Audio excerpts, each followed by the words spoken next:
Bien, veamos un poco mejor entonces lo que he mostrado en el video anterior. Lo incluyo acá más que en la práctica porque ya es casi una continuación del problema teórico para que dejar en claro este funcionamiento, ¿no? Del coeficiente de rozamiento estático y dinámico.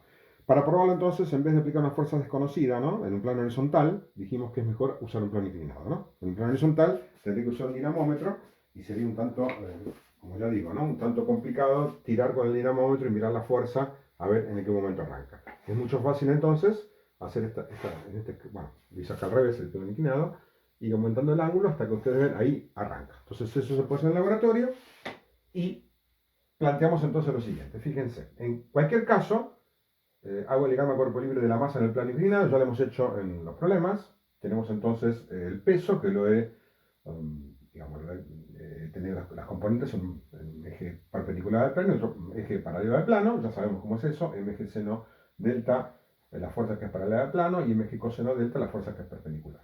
Sabemos que existe la relación del plano, que es igual a esta componente, y ahora le agregamos a este mecanismo esta fuerza que marqué en verde, que es la fuerza de rozamiento, que antes no estaba. ¿Cuáles son las ecuaciones de Newton en el eje X, Y? No los puse los X, pero bueno, ya creo que, aunque es redundante, lo pongo igual ahora. El eje X en el sentido de movimiento, el eje Y en sentido perpendicular. Entonces, para el eje perpendicular Y es n igual a simplemente mg coseno delta. Y para el eje de movimiento, eje X, sería mg seno delta menos fr igual a m por a. ¿Ok? Estas son las ecuaciones generales. Vamos a ver tres casos. ¿Cuál es el caso estático? Que el cuerpo no se mueve, ¿no? ¿Vieron? Yo levanto el ángulo y el cuerpo no se mueve. Bueno, la velocidad es cero, no hay movimiento relativo, la aceleración es cero. ¿Qué fuerza de rozamiento actúa entonces? Si la velocidad es cero entre ambos, entre el cuerpo y el plano, la fuerza de rozamiento es estática. Esa fuerza de rozamiento estática entonces la saco de esta expresión. Fíjense, como A es igual a cero, la fuerza de rozamiento estática simplemente es mg seno delta. ¿Ok? Pero ¿qué pasa? Esa fuerza es variable, como ustedes ven. Si el ángulo es cero, la fuerza ¿cuánto vale? Cero, obviamente. ¿Sí? Seno de cero, cero. Si voy aumentando el ángulo, la fuerza va aumentando. Es variable. ¿Hasta qué punto? Justamente ahí viene el tema. Hasta que el cuerpo arranca, ¿no? Y empieza a moverse. Ese punto lo llamo entonces el momento en que actúa la fuerza de rozamiento estática. ¿Cuál? La máxima. Y entonces en ese momento mido el ángulo. Ese ángulo puedo llamarlo delta estático. ¿Está claro? Voy aumentando entonces el ángulo. Aumento, aumento, aumento. Ahí el ángulo. Y en el momento que arranca, ahí mido este ángulo. Ese va a ser, perdón, este va a ser el ángulo entonces estático.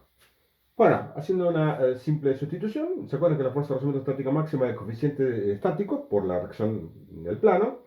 Y reemplazando esa reacción del plano por mg coseno delta en esta expresión, simplemente, y haciendo simplificaciones, me queda que el coeficiente de rozamiento estático es simplemente la tangente de ese ángulo. Miren qué fácil manera de poder hallarlo en el laboratorio. Entonces voy levantando el plano hasta que cuando marca, digamos, cuando comienza a moverse, marco ahí el ángulo y ese va a ser entonces el ángulo cuya tangente es el coeficiente. ¿Ok? Bien. Una vez que está en movimiento, si yo lo dejo, voy a observar en el laboratorio que el cuerpo empieza a acelerar. ¿Por qué empieza a acelerar? Porque en ese momento entonces la fuerza de rozamiento disminuye. ¿Se acuerdan? Pasa de un valor, el máximo, a un valor menor que es el dinámico. ¿Ok? Cuando se está moviendo entonces, digo que la velocidad es constante. ¿Por qué? Porque voy a bajar entonces el ángulo nuevamente para lograr esta condición. Que se mueva pero que sea constante. Y entonces la aceleración vuelve a ser cero. ¿Para qué hago eso? Bueno, para poner cero de nuevo esta ecuación. ¿Y qué me va a quedar entonces? Si esto es cero, me queda mg seno delta igual a fr. ¿Pero qué fr es esa ahora? Es la fuerza de rozamiento dinámica, ¿no? Para esta condición. Y ese ángulo entonces lo llamo, el ángulo nuevo, que es menor, lo llamo delta k, por ejemplo. Bueno, repasando de nuevo por el modelo, la fuerza de rozamiento dinámica es ese coeficiente dinámico por n, es parecido a esto, ¿no? Cambiando los coeficientes. Y me queda una expresión totalmente análoga, que el coeficiente de rozamiento dinámico es la tangente de ese ángulo. ¿Ok? ¿Está claro entonces cómo se procede? Repito una vez más. Se va levantando el ángulo hasta que entra en movimiento. Una vez que entra en movimiento, ¿sí? Mido el ángulo y ese va a ser el ángulo delta S. Una vez que entra en movimiento, bajo un poco el ángulo hasta que logre velocidad constante. En este plano, por supuesto, repito, es imposible. Tiene que ser un plano muy largo para poder ver el fenómeno. ¿Qué pasa una vez que se está moviendo? la aceleración es cero, supongamos, porque el ángulo es mayor que delta K, lo dejo en ese ángulo o lo aumento todavía más, no hay ningún problema, le tengo un ángulo cualquiera. Entonces, si el ángulo es mayor que ese, ¿qué va a pasar? Que el cuerpo va a acelerar. Y entonces tengo mg seno delta, ya es cualquiera delta, no es ni este, sino que es un ángulo cualquiera. Entonces planteo la ecuación esta, mg seno delta menos mu k mg seno delta, también para que sea, que se FR, ¿no? Va a ser mu k mg, ya no va a ser el ángulo delta k, sino va a ser un ángulo cualquiera, y entonces igual la masa por la aceleración. Noten que en este caso la fuerza de rozamiento, si yo varío el ángulo, es variable. Yo he dicho en un video anterior que era constante siempre que el plano fuera horizontal. Ahí quizás no lo dije bien claro. Una es que el cuerpo se empieza a mover en el plano horizontal, o si es un plano inclinado con ángulo constante, es constante la fuerza. Pero si yo varío el ángulo, por supuesto, la fuerza de rozamiento va a variar. ¿Por qué va a variar si varía el ángulo? Simplemente porque al variar el ángulo varía la reacción del plano. Si varía la reacción del plano, varía también la fuerza de rozamiento. ¿Ok? ¿Está? ¿Sí? En cualquier caso, va a variar. ¿Sí? Pero para un ángulo constante, cualquiera que sea, la fuerza de rozamiento entonces ahí va a ser constante. Y este valor lo puedo conocer. ¿Ok? Bien. Acá hay un pequeño problema. Que esto va a ser así para delta mayor que delta K siempre y cuando ya se haya movido. Siempre y cuando se haya movido. Porque si el cuerpo no se movió todavía, para un ángulo mayor que delta K, a lo mejor no se mueve. Porque todavía es menor que delta S. ¿Se entiende la idea, no? Así que ojo con los problemas. Ahí es donde viene un poquito el tema. Hay que ver bien si el cuerpo está en reposo inicialmente o ya se está moviendo. Si el cuerpo ya se está moviendo, dicen, hay un cuerpo que se mueve en el plano inclinado, entonces para cualquier ángulo mayor que el ángulo de rozamiento dinámico, va a moverse con aceleración. Ahora, si el cuerpo estuviera quieto y el ángulo es mayor que delta K, pero es menor que delta S, ¿qué va a pasar? Que no se va a mover. Por decir algo, supongamos que delta K, para dar un valor, puedo decir acá que en este caso, supongamos que delta K, por decir algo, ¿no? Es 30 grados. Y delta S es 50 grados. ¿Ok? Por darle dos valores para que se entienda un poco mejor. Si yo tengo este cuerpo y el ángulo vale 40 grados del plano, o sea, delta vale 40, ¿qué va a hacer el cuerpo? ¿Se va a acelerar o va a estar quieto? No lo sé. Y ahí es donde viene el problema. Si el cuerpo ya se estaba moviendo, y me dicen, ya venía cayendo, sí va a acelerar. ¿Por qué? Porque ya viene en movimiento y entonces que actúa es el coeficiente de rozamiento dinámico. ¿Y cuándo va a ser la fuerza, digamos, el ángulo crítico para que sea constante? Va a ser cuando delta sea igual a delta K. Como delta K es mayor que delta K, delta sub K, ¿ven ustedes? Es 40 mayor que 30, entonces va a acelerar. No hay ningún problema. Ahora, si el cuerpo estaba quieto, y yo lo pongo al plano inclinado en ángulo de 40, ¿qué va a pasar? Y no se va a mover, porque todavía este ángulo es menor que el ángulo que necesito para que arranque. ¿Se entiende la idea? Es a veces un poco confuso esto, pero tienen que meditarlo. Insisto, ¿por qué pasa eso? Porque para arrancarlo necesito una fuerza mayor, porque el rozamiento estático es mayor, que para mantenerlo en movimiento constante. ¿Ok? Entonces, los problemas van a cambiar, recuerdo que, insisto nuevamente, es importante que lo tengan en cuenta, que el cuerpo esté en movimiento inicialmente o esté en reposo. Las condiciones son distintas y van a tener que analizarlo en cada caso. ¿Ok? Con algunos problemas que hagamos, quizás lo van a poder ver mejor. Así que el rozamiento tiene estas pequeñas trampitas, si ustedes quieren. No es una cosa tan fácil de aplicar. Sería fácil si los cuerpos se están moviendo siempre, pero en el caso en que haya cuerpos estáticos, ahí tengo que analizar el problema. ¿Ok? Bien. Bueno, analicemos ahora otro ejemplo que nos va a ayudar también a entender la fuerza de rozamiento estática, que es la más complicada. Imagínense que acá tengo el borrador, lo presiono contra el pizarrón y está, como ustedes ven, en reposo. Si yo suelto un poco, se cae, ven ustedes, ¿no? Se cae. Entonces, para mantenerlo en reposo, ¿qué tengo que hacer? Una cierta fuerza. Y justamente, ¿qué estoy haciendo? Estoy presionando el borrador contra el plano. ¿Para dónde reacciona el plano? Por supuesto, hacia ustedes, ¿no? Una fuerza hacia ustedes porque yo estoy tratando de mover el borrador hacia adentro del pizarrón y el pizarrón se pone con una fuerza hacia afuera. Ya vamos a ir viendo cómo se dibujan las fuerzas perpendiculares, pero podemos decir que básicamente va a ser una fuerza entonces que tiene la dirección de ustedes y se dibuja así.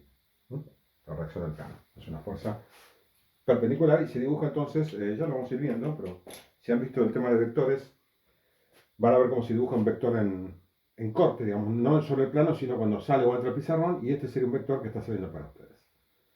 Bueno, como si el cuerpo está en reposo, la aceleración es igual a cero. La ecuación que planteo es muy simple. La fuerza de rozamiento estática entonces es igual a mg.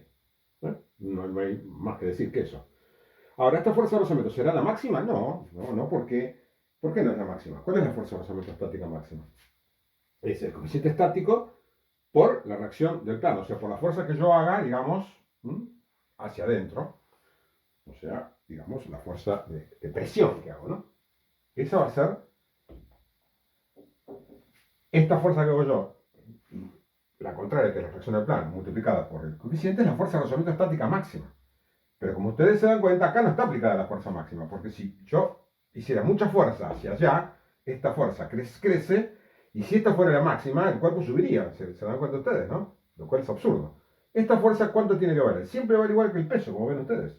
No importa la fuerza de rozamiento estática máxima. La fuerza de rozamiento estática que tiene este borrador es siempre igual al peso.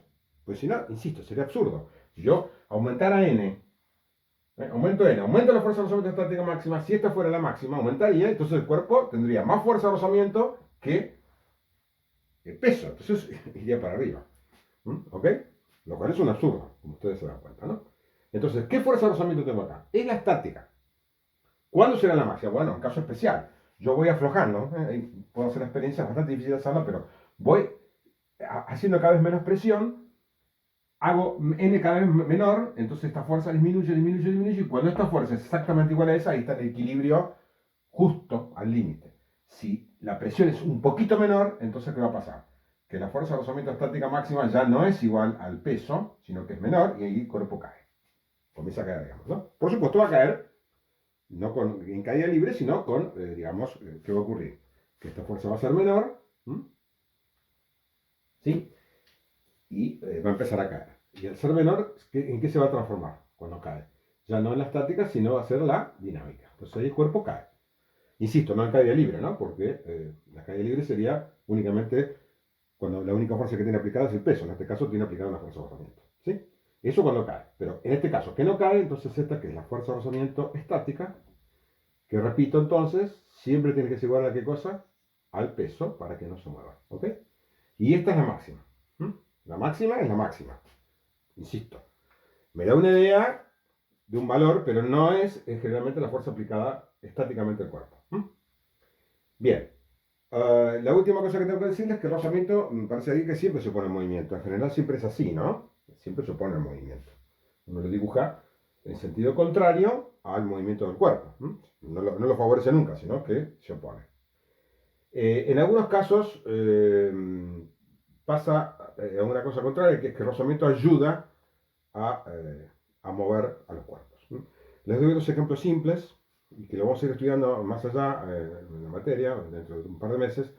Por ejemplo, un auto tiene ruedas y que se apoyan sobre el pavimento y gracias al rozamiento puede avanzar. Vamos a ver después cómo funciona eso bien, pero ustedes saben que si el rozamiento baja, nieve, barro, arena, ¿qué pasa? Aceite, ¿qué pasa? Las ruedas giran y el auto no avanza. Entonces, en ese caso, el rozamiento es útil para poder movernos. A nosotros nos pasa igual. Si nosotros caminamos gracias y nos desplazamos gracias al rozamiento. Si uno está en una pista de hielo y quiere caminar, va a ver que va a resbalar y va para cualquier lado. Entonces, en algunos casos, como esto que estoy mencionando, el rozamiento ayuda al movimiento, ¿no? Sin rozamiento, si nunca hubiera rozamiento en ninguna parte, el auto, por ejemplo, sería totalmente inútil. Tenemos que tener otro medio de locomoción, por ejemplo, como un avión con una turbina para empujarlo, entonces sí, ahí podría funcionar como funciona un avión, ¿no? Que no tiene ruedas, sino por supuesto se mantiene en el aire y con la turbina avanza, ¿no? Otro mecanismo, otro mecanismo para producir movimiento, que también lo vamos a estudiar. Cómo funcionan los mecanismos de turbina que expulsan en este caso gases, ¿sí? Pero, digamos, los dos ejemplos que di, que es el mecanismo básico de movimiento, una persona caminando o un auto moviéndose, necesitan, para que ese movimiento se produzca, necesita rozamiento. Así que no siempre el rozamiento se opone, en algunos casos es imprescindible para que haya movimiento. Para entender bien esto, tenemos que ir avanzando en la materia de a poco. Por ahora, los problemas que vamos a hacer, generalmente, desde el 90% de los problemas, el rozamiento se opone al movimiento. ¿Ok? Bien.